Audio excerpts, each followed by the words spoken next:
আমাদের সঙ্গে মৌলবাদের কোনো সম্পর্ক নেই। আমরা ধর্মীয় স্বাধীনতায় বিশ্বাস করি, আমরা ধর্মান্ধতায় বিশ্বাস করি না। আমাদের সঙ্গে মৌলবাদের কোনো সম্পর্ক নেই। আমরা ধর্মীয় স্বাধীনতায় বিশ্বাস করি, আমরা ধর্মান্ধতায় বিশ্বাস করি না।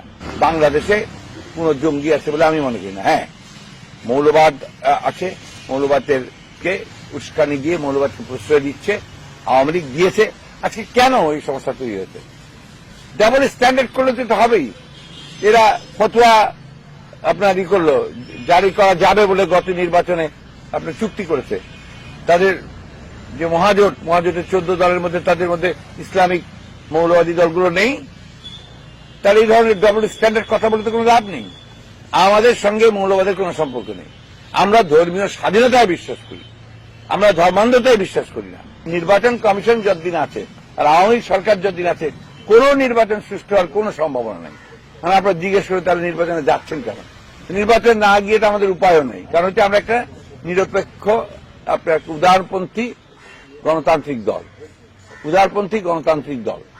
নির্বাচনের মাধ্যমে ক্ষমতার পরিবর্তনে আমরা বিশ্বাস করি। সুতরাং এই প্রক্রিয়ার মধ্যে আমরা থাকছি দুটো কারণে। একটা হচ্ছে জনগণের সঙ্গে সম্পর্ক স্থাপন করার জন্য, আরেকটা হচ্ছে এটাকে আন্দোলনের একটা অংশ হিসেবে আমরা এটাকে গ্রহণ করছি, আমরা কাজ